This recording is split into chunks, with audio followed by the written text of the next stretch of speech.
कभी कभी इंसान को सबसे बड़ा धोखा वहीं से मिलता है जहां पर वो सबसे ज्यादा भरोसा करता है। एक 10 साल की बच्ची एक दिन अपने पड़ोस के अंकल के घर खेलने जाती है क्योंकि उस अंकल की बेटी उसकी अच्छी दोस्त थी। वो देखती है कि उसकी दोस्त अपने पापा का मोबाइल देख रही है। वो भी उसके पास जाकर बैठ जाती है और मोबाइल देखने लगती है। मोबाइल देखते देखते एक ऐसा वीडियो सामने आता है जिसे देखकर वो दोनों बच्चियां हक्का बक्का रह जाती हैं। दरअसल इस वीडियो के अंदर वो देखती है कि उस 10 साल की बच्ची की माँ और उसी के दोस्त के पिता आपस में आपत्तिजनक स्थिति में एक दूसरे के साथ शारीरिक संबंध बना रहे हैं। इस वीडियो को देखकर दोनों बच्चियां बुरी तरीके से डर जाती हैं, लेकिन वो 10 साल की बच्ची उस वीडियो को डिलीट करती है और अपने घर लौट जाती है।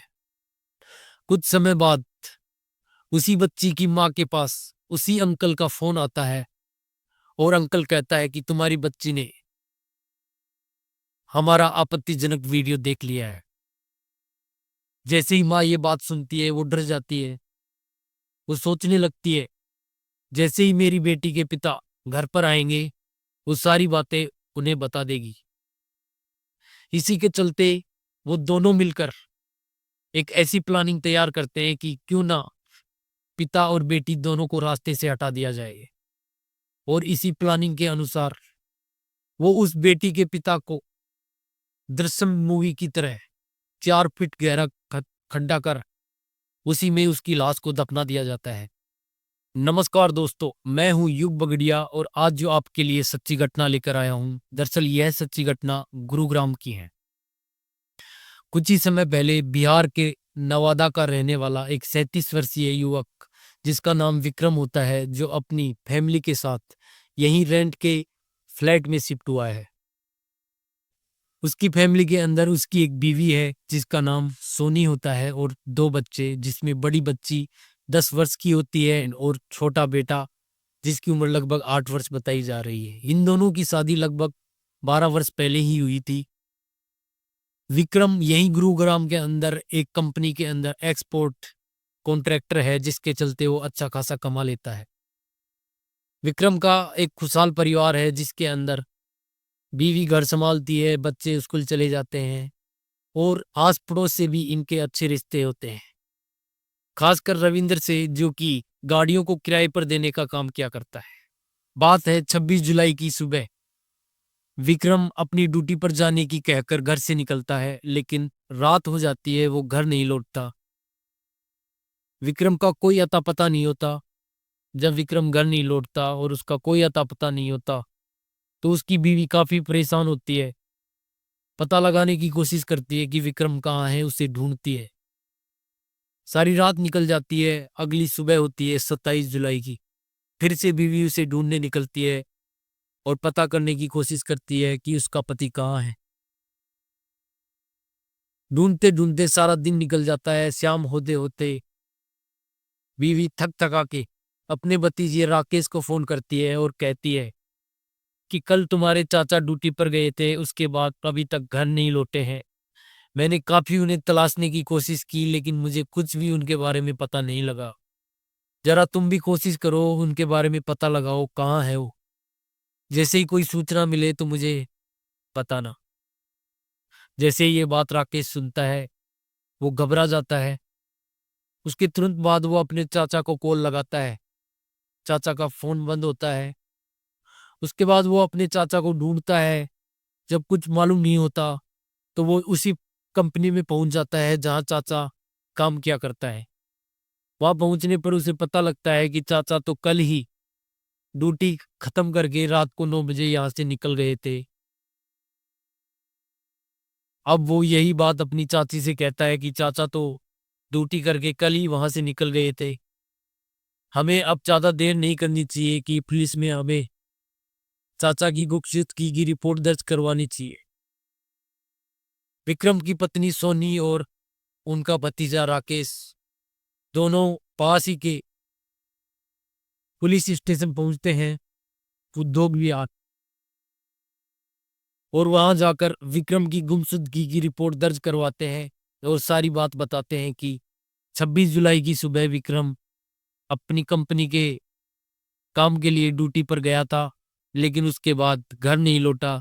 हमने काफी उसे तलाशने की कोशिश की, लेकिन उसका कोई अता पता नहीं। पुलिस विक्रम की गुमशुदगी की रिपोर्ट दर्ज करती है और अपनी कार्रवाई, अपनी छानबीन, जांच शुरू कर देती है।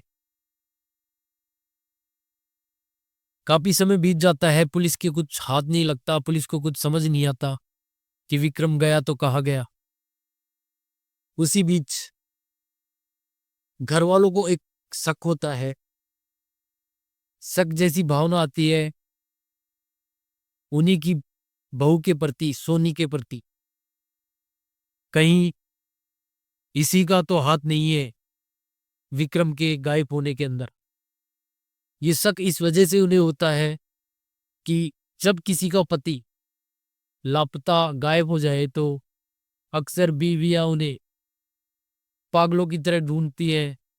उनका व्यवहार पागलों का जैसा हो जाता है, लगभग उनका पूरी तरीके से पेशेंस जो होता है वो खत्म हो जाता है।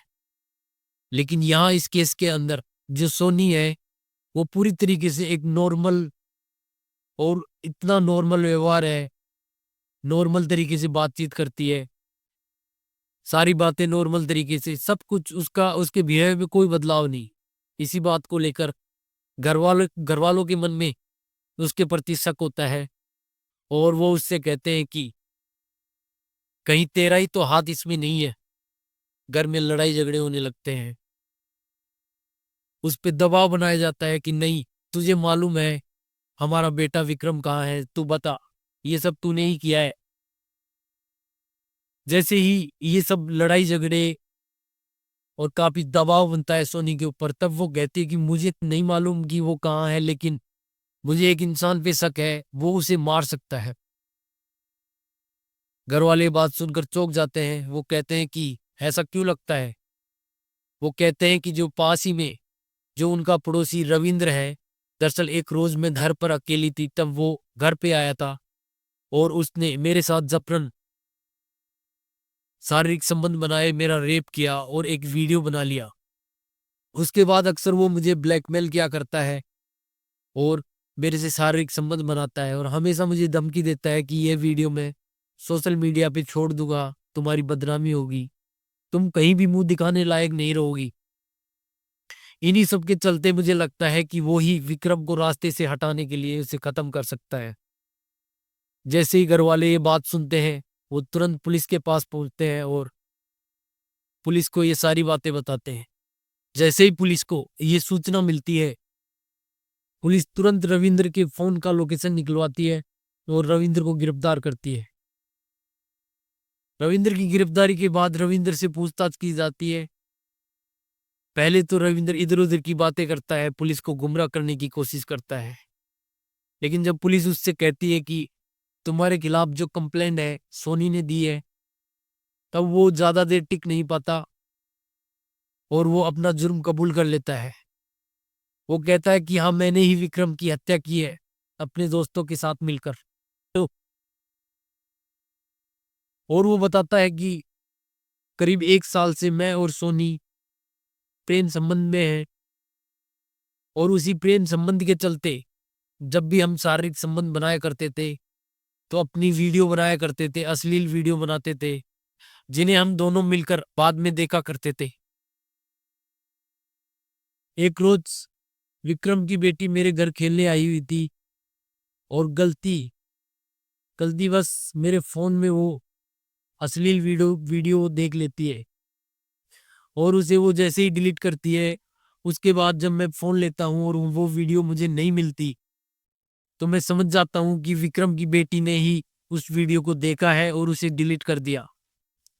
इसी के चलते जब मैंने ये बात सोनी को बताई, तो सोनी भी डर गई कि वो उसकी बेटी उसके पिता को ये सारी बातें बताएगी।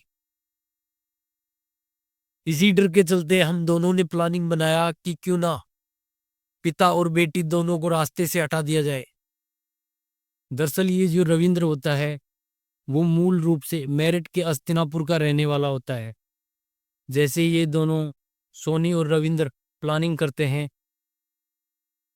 उसके बाद रविंद्र सीधा अपने गांव पहुंचता है मेरठ, जहां से वो अपने दोस्तों को साथ में लेता है, जिनका नाम मनीष और फरियाद होता है।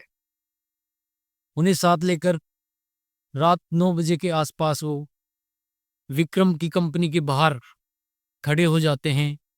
और जैसे ही विक्रम वहां आता है, उसे अपनी गाड़ी में उठाकर डाल लेते हैं और उसका अपहरण कर वहां से निकल जाते हैं। चलती गाड़ी में ही विक्रम का रस्सी से गला घोंटकर उसकी हत्या कर देते हैं। उसके बाद गाड़ी को सीधा रविंद्र अपने चाचा, जिनका नाम होता है संतरपाल, उनके पास पहुंचा देता है, जहां संतरपाल को पहले से ही खड्डा खोदकर तैयार रखने को कहा गया था। अब उस खड्डे में विक्रम की लाश को दफना दिया जाता है, ताकि लाश जल्दी गल जाए, सड़ जाए। दरअसल ये जो संतरपाल होता है, वो विक्रम को गोद लिया हुआ रहता है। और फिलहाल के समय संतरपाल एक उद्योगपति के फार्म हाउस पर गायों को संभालने का काम किया करता है। जैसे ही ये सब बातें रविंद्र पुलिस को बताता है, पुलिस तुरंत सोनी को और संतरपाल को, दोनों को गिरफ्तार करती है।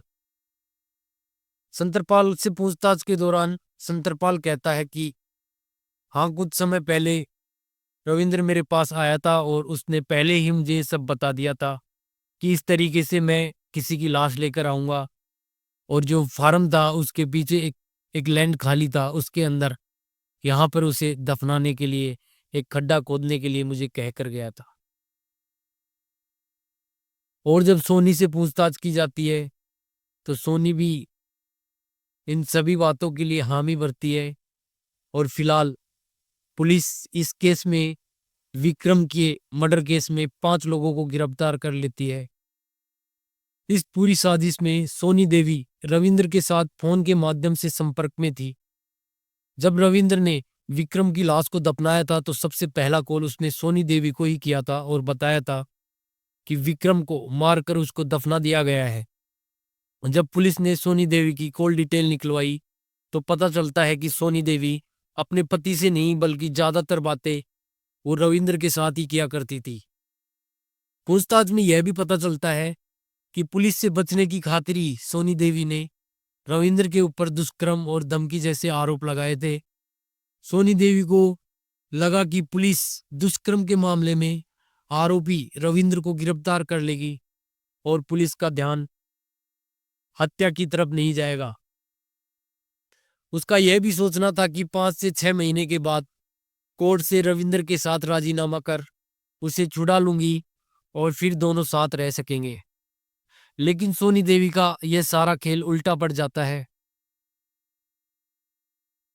दोस्तों, यह वीडियो, यह कहानी आपको सोचने पर अगर मजबूर करती है, तो वीडियो को लाइक करें, कमेंट बॉक्स में अपनी राय अवश्य रखें, और जाने से पहले चैनल को सब्सक्राइब कर बेल आइकन जरूर दबाइएगा, ताकि हमारी आने वाली हर वीडियो आप तक पहुंच सके। धन्यवाद।